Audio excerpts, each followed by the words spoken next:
He achieved what no other known man has achieved. To watch his work is like being witness to the beginning of melody, or the first conscious use of the lever or the wheel.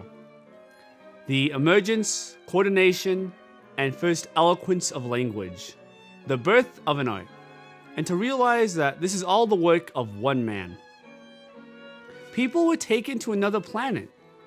The Galloping Klan riding to the rescue. The film bolstered the idea that the Klan was there to save the South from savage black men raping white women. A racist myth that would be propagated for years.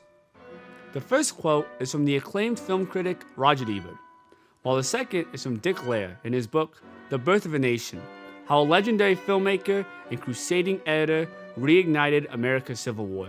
In the whole annals of film history, there very well may not be a film that is as beautifully and painfully at its core than Birth of a Nation. For you who don't know, Birth of a Nation is seen as one of the most prolific and important American films ever made. Almost every technique that we take for granted was displayed with unseen force in D.W. Griffith's magnum opus. The use of the close-up, the use of camera movement, the staging of the characters, and so much more was heightened in this film.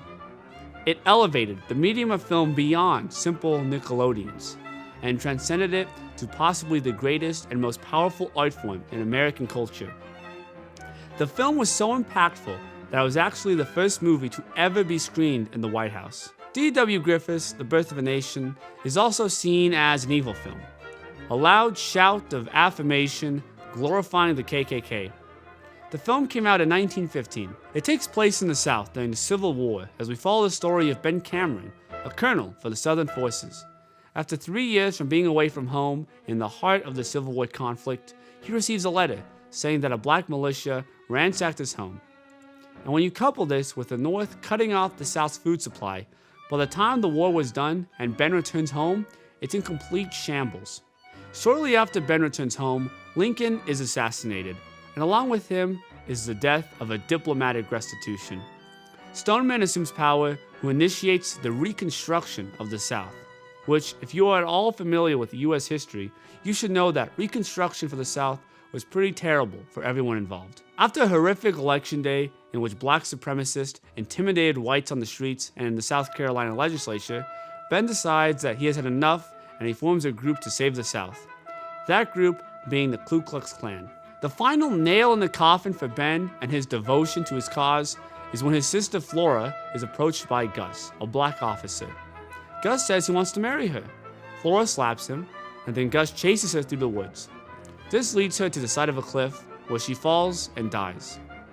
Ben is so upset over the death of his sister that him and the rest of the Klan chase down Gus and lynch him. After that, the black militia finds Gus's corpse. This leads directly to the climax, where the KKK and the black militia, with a couple of white sympathizers, have a gigantic battle. The KKK win and go on to strip power from the blacks by using intimidation tactics. So, with a story like that, it's no wonder it's such a controversial topic. How could it not be?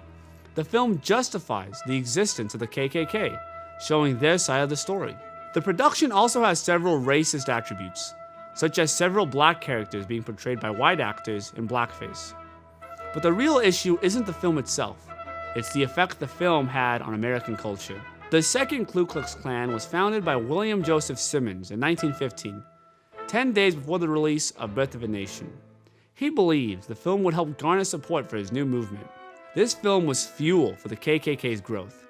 By 1925, 10 years after the film's release, the Ku Klux Klan had grown from 2 to 5 million members. With only 115 million US residents at the time, this meant that 1 out of 57 to 1 out of 23 people in the US were a part of the Klan. Hundreds of blacks and other minorities were beaten and killed by the Klan during this time. That's the story of Birth of a Nation, the story of the film and its ramifications on US culture. So now the next question is, what do we do with it? Do we show it in film schools?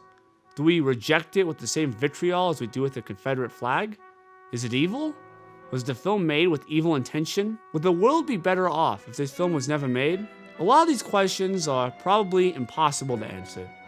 The South was still bitter about Reconstruction, so it's possible that the KKK would have risen to similar heights without the film. But the movie certainly didn't help quell tensions. Personally, I don't see the film on its own as evil. It certainly has a ton of racist attributes. But it'd be like if there was a film made from Hitler's perspective. If they're trying to show how Hitler saw the world, and possibly elaborate as to why he did what he did, there would have to be some anti-Semitic moments in the story. It didn't seem like a rally cry for white supremacists to me when I first saw it. It seems more like a story of pity for a demon. And not in the sense of, wow, this demon is correct, this demon is a hero, it's so sad that terrible things are happening to this monster from hell. The sense of pity I got from the film was, wow, it's so sad that the world was able to turn this human being into a demon. I think D.W. Griffith really regretted what his work had done. The very next year, he released a film titled Intolerance, which, as the title implies, tackles intolerance. Now, obviously, the birth of the audience is the death of the author, so it doesn't really matter what he intended. The film was responsible for increased racial tensions in the US, and perhaps, if the film was never made, dozens of lives would have been saved. I think it's too complicated to boil down to such a simple answer of good or bad. It's a modal film. One half is genius and responsible for the birth of American cinema as we know it today, and on the other side is the rebirth of one of the most hateful groups in American history. There's the side that kills and the side that loves. I hope you enjoyed this video. If you did, give it a like. Also, leave a comment discussing how you feel about this controversial film. I'm interested in what you guys think about it. For more videos like this every Monday, make sure to click subscribe and click the bell button to stay notified. Thanks for watching, and I hope you have a great rest of your day.